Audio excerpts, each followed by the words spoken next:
क्या नवाज शरीफ के बाद जरदारी भी बैरून मुल्क जाएंगे? बिलावल ने पाकिस्तानी डॉक्टर्स की सलाहियत पर तहफ्फुज़ात का इजहार कर दिया। कहते हैं आसिफा की दरख्वास्त पर साबिक सदर जमानत की दरख्वास्त पर तैयार हो गए। उम्मीद है कल दरख्वास्त दायर कर दी जाएगी। आर्मी चीफ की मुद्दत के लिए आईनी तरमीम पर मुस्बत किरदार का ऐलान।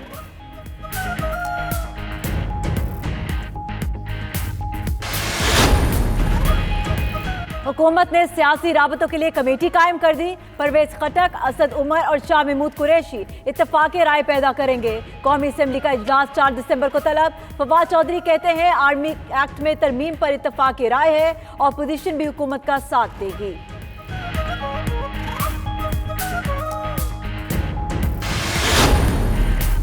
स्पीकर कौमी असम्बली और चेयरमैन सेनेट की अहम बैठक। इलेक्शन कमीशन के मेंबरान की तकर्री पर गौर। वजीर आज़म और अपोजिशन लीडर के तजवीज़ करदा नाम पार्लिमानी कमेटी को इरसाल। असद कैसर कहते हैं मामला बातचीत के जरिए हल कर लेंगे।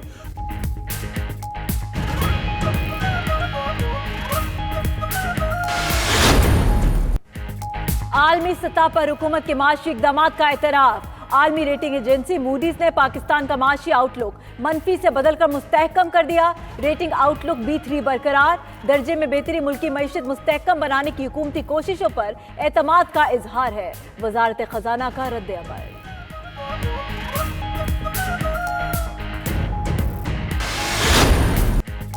पाकिस्तान स्टॉक एक्सचेंज में जबरदस्त तेजी का रुझान। एक ही दिन 100 इंडेक्स में 836 पॉइंट्स की बढ़ोतरी। ट्रेडिंग के दौरान इंडेक्स 40,000 की नफसियाती हद अबूर कर गया। मुसलसल 9 माह बाद इंडेक्स 40,124 पर बंद। इंटर मार्केट में $5 महंगा। सोने की कीमत में फी तोला 150 रुपए कमी।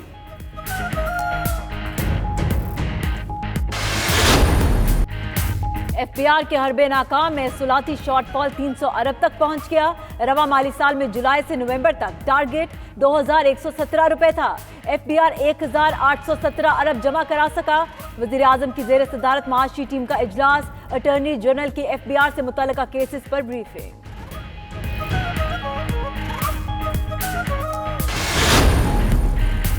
साबिक DGFIA बशीर मेमन मुजाजमत से मुस्ताफी। बशीर मेमन DGFIA के ओहदे से हटाने पर नाराज थे। रिटायरमेंट से चंद रोज कबल ओहदे से इस्तीफा दे दिया। इस्तीफा मंजूरी के लिए वजीर आजम को इरसाल। एस्टेब्लिशमेंट डिवीजन बाज़ाब्ता नोटिफिकेशन जारी करेगा।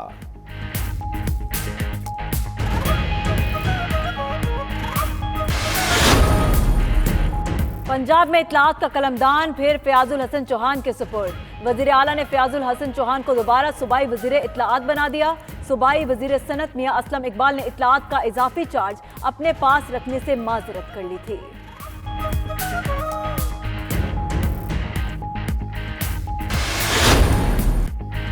कैंगरूज ने शिकार के लिए आने वाले शाहीनों को दबोच लिया।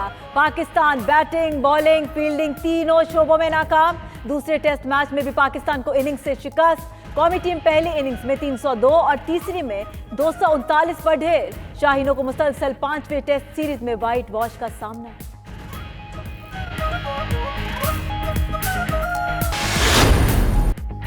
पाकिस्तानी बैटिंग ऑस्ट्रेलियाई विकेटों पर रेत की दीवार साबित हुई। अजहर अली के 4 इनिंग्स में सिर्फ 62 रन। इमाम उल हक, शार मसूद, हारिस जोहेल, इफ्तिखार भी नाकाम। कोई भी बॉलर बेहतर कारकर्दगी ना दिखा सका।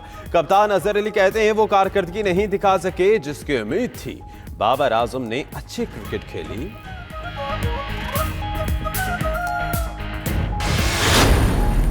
को कैप्टनी से इस्तीफा दे दे और सरफराज को वापस लाए कैप्टनी के लिए। कैप्टन तो विलियमसन होता है, जब आता है तो उस टाइम तक लड़ता है जब तक टीम के हाथ में आ जाता है। सबसे बड़ा क्वेश्चन मार्क है पाकिस्तानी बोर्ड पे भी। जितने प्लेयर आप लाए सब फारिग। इनके साथ एक साइकेट्रिक टीम के साथ होना चाहिए जो इनको जो है एनकरेज करे। मुझे समझ नहीं आ रहा है कि किस बेसिस पे वो सिलेक्ट हो रहे हैं। कौमी क्रिकेट टीम की नाकिस परफॉर्मेंस पर पूरी कौम बरहम। वफाकी वुज़रा और क्रिकेट माहिरीन भी बोल पड़े। अली जैदी ने मिसबाह उल हक और वकार यूनिस को मुतसब करार देते हुए सरफराज की वापसी का मुतालबा कर दिया। फवाद चौधरी बोले PCB शिकस्त की जिम्मेदार है। शिकस्त के जिम्मेदारों के तयन का मुतालबा जोर पकड़ गया। खचमंडू में 13वें साउथ एशियन गेम्स। पाकिस्तान की कामयाबियां जारी। कोयटा से ताल्लुक रखने वाले मोहम्मद उवैस का कराटे में सोने का तमगा। मुराद खान, इकरा अनवार और साबरा गुल ने कांसी के तमगे हासिल किए। पाकिस्तान की कराटे टीम अब तक 2 गोल्ड, 3 सिल्वर और 4 कांसी के तमगे हासिल कर चुकी है।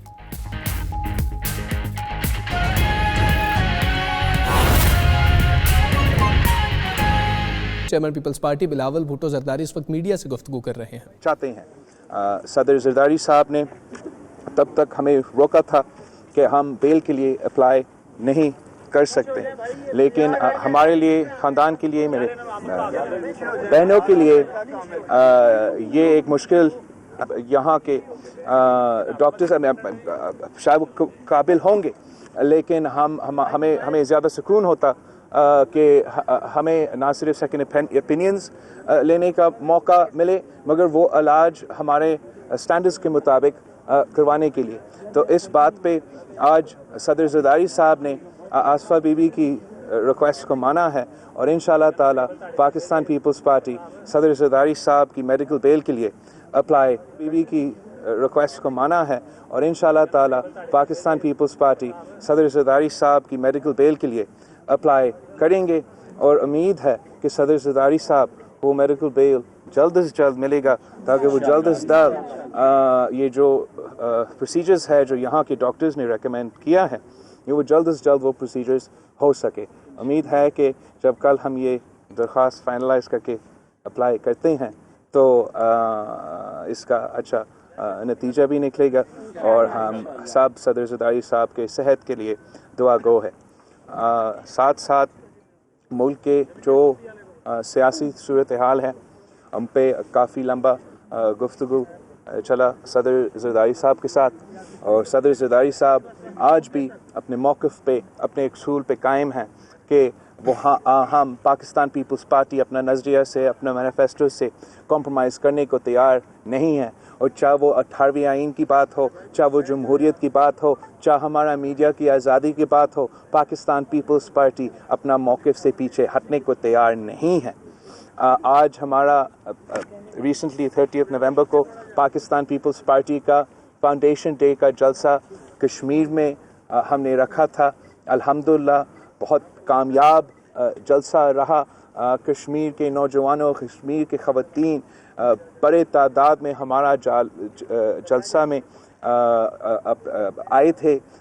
जोश और जज्बा के साथ पाकिस्तान पीपल्स पार्टी के चारों सूरों पे हम सब फिर से अपना वफादारी और अपना नज़रिया का पैगाम दिए थे। और अब हमने एक बड़ा तारीख़ी फ़ैसला लिया है कि 27 दिसंबर को शहीद मोहतरमा बेनज़ीर भुट्टो की बरसी इस साल पाकिस्तान पीपल्स पार्टी लियाकत बाग में मनाएगी और इंशाल्लाह ताला 27 दिसंबर को लियाकत बाग से एक बार फिर एक साफ और वाज़ेह पैगाम पाकिस्तान पीपल्स पार्टी की तरफ से पूरा मुल्क के लिए, पूरा दुनिया के लिए सामने आएगी कि पाकिस्तान पीपल्स पार्टी समझती है कि ताकत का सरचश्मा सिर्फ़ और सिर्फ अवाम है और पाकिस्तान पीपल्स पार्टी ये जदोजहद आखिरी दम तक लगती रहेगी जब तक हम इस मुल्क के तमाम तर जो ताकत है वो अवाम तक मुंतकिल करें। आप सबका बहुत मेहरबानी। जरदारी साहब के ऑपरेशन, दिल के ऑपरेशन के हवाले से कल खबरें चली हैं, कोई उस पर कोई मुशावरत कोई है, मामला सीरियस? इसी पे हम आज बात किए थे। एक दिल का एक प्रोसीजर है, एक मेडिकल प्रोसीजर है, अलॉन्ग विद अदर प्रोसीजर्स जो वो रेकमेंड कर रहे हैं। हमारा जोर जो है वो ये दिल का प्रोसीजर पे है। कुछ जहाँ तक ये डॉक्टर्स ने एक तो रिकमेंडेशंस किए हैं वो एक इस प्रोसीजर का है, एक दूसरा का प्रोसीजर का भी है। तो हम चाहते हैं कि हम जल्द से जल्द ये प्रोसीजर किया जाए और सदर जरदारी की इलाज हो। एजाज आपकी मुलाकात हुई, आपने भी बताया कि पॉलिटिकल सिचुएशन पर मुशावरत की। जो रिसेंट डिसीजन है सुप्रीम कोर्ट का about the policy of the services commission, उस हवाले से पाकिस्तान पीपल्स पार्टी क्या समझती है, किस किस्म का रोल प्ले करेगी, और आप क्या समझते हैं कि ये सिर्फ कानून में तरमीम से हो जाएगा, आदमी एक्ट में, या आईनी तरमीम करना पड़ेगा, और आपकी हिकमत इस हवाले से क्या होगा? जी, हम सब पूरा मुल्क इस वक्त सुप्रीम कोर्ट की लॉन्ग ऑर्डर के मुंतज़र है, इंतज़ार में है कि सुप्रीम कोर्ट की तरफ से जब लॉन्ग ऑर्डर आता है उसमें क्या गाइडलाइंस दिए जाएंगे। मैं समझता हूँ कि इस पे काफ़ी शायद वाज़ेह गाइडलाइंस दिए जाएंगे, इसलिए जब सुप्रीम कोर्ट ने 18वीं तरमीम के केस में रूलिंग दिया था, तो पार्लियामान के लिए काफ़ी गाइडेंस मिला था उनके जजमेंट से। तो उम्मीद है अब जो जजमेंट आने वाला है उससे भी हमें गाइडेंस मिलेंगे।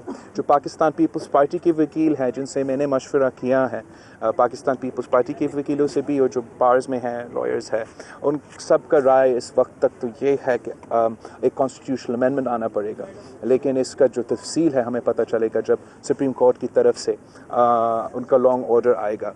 पाकिस्तान पीपल्स पार्टी का रोल पॉजिटिव होगा। हम तो चाहेंगे कि हम एक कंसेंसस पैदा हो, लेकिन साथ साथ मैं ये ज़रूर कहूँगा कि ऐसे लग रहा है कि हमारा वज़ीर आज़म साहब कंसेंसस जैसे पहला भी पैदा नहीं करना चाह रहा था,